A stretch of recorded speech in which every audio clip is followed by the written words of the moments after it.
हरियाणा में राज्यसभा की 2 सीटें खाली होने जा रही हैं। रामचंद्र जांगड़ा और किरण चौधरी अप्रैल में राज्यसभा से रिटायर हो रहे हैं, जिसके चलते खाली होने वाली सीटों पर मार्च में चुनाव हो सकता है। रिटायर होने वाले राज्यसभा सांसद भले ही दोनों बीजेपी से हों, लेकिन राज्यसभा चुनाव में एक सीट पर कांग्रेस का दाव लग सकता है, यानी उसका एक सांसद चुना जाना लगभग तय है। बीजेपी में तो राज्यसभा सीट के लिए नेताओं की लंबी कतार है ही, लेकिन कांग्रेस भी पीछे नहीं है। वहां भी दावेदार अच्छी खासी संख्या में हैं। चूंकि प्रदेश कांग्रेस अध्यक्ष ओबीसी और नेता प्रतिपक्ष जाट समाज से आते हैं, तो ऐसे में संभावना है कि कांग्रेस इस बार किसी दलित को राज्यसभा भेज सकती है, या फिर ब्राह्मण समाज से कोई चेहरा सामने आ सकता है। अगर दलित समाज से बात की जाए तो प्रदीप नरवाल कांग्रेस के उम्मीदवार हो सकते हैं। प्रदीप को गांधी परिवार का करीबी माना जाता है। 2024 के विधानसभा चुनाव में उन्होंने बवानीखेड़ा सीट से चुनाव लड़ा था। चुनाव के दौरान प्रियंका गांधी ने प्रदीप नरवाल का प्रचार भी किया था और सरकार बनने की सूरत में मंत्री बनाने का भी वायदा किया था। 2024 के विधानसभा चुनाव के दौरान दिन में बीजेपी का प्रचार कर शाम को कांग्रेस में शामिल होने वाले अशोक तंवर को भी कांग्रेस अपना कैंडिडेट बना सकती है। तंवर भी दलित समाज से ही आते हैं। पूर्व सीएम भूपेंद्र सिंह हुड्डा के विरोधी माने जाने वाले अशोक तंवर ने दीपेंद्र हुड्डा से नजदीकियां बढ़ा ली हैं।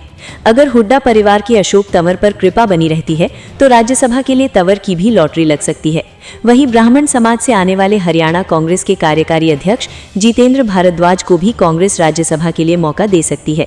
जितेंद्र भारद्वाज 2024 विधानसभा चुनाव के लिए सोहना सीट से पार्टी की टिकट के दावेदार थे, लेकिन तब बात बन नहीं पाई थी और रोहताश खटाना बाजी मार ले गए थे।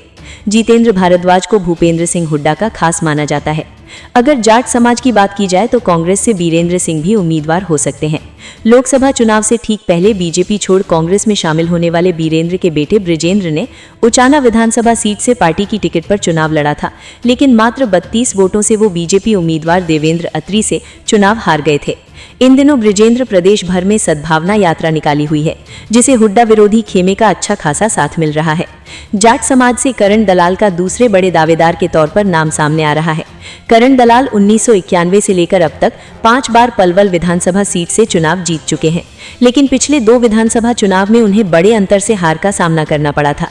करण दलाल भूपेंद्र सिंह हुड्डा के समधी हैं और 2024 के लोकसभा चुनाव में वो फरीदाबाद सीट से टिकट के दावेदार थे, लेकिन तब बात नहीं बन पाई थी। अगर ओबीसी समाज की बात की जाए तो राव दान सिंह भी तगड़े दावेदार हैं।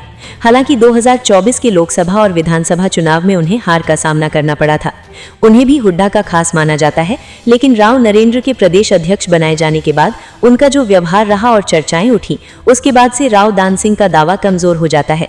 वहीं ओबीसी समाज से ही आने वाले कैप्टन अजय यादव भी कांग्रेस के टिकट के दावेदार हैं।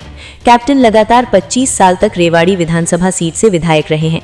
वो कई बार कैबिनेट मंत्री भी रहे, लेकिन हाल के महीनों में उन्होंने जो बगावती रुख अपनाया, उसे देखते हुए लगता नहीं कि कांग्रेस आलाकमान उन पर भरोसा दिखा सकता है।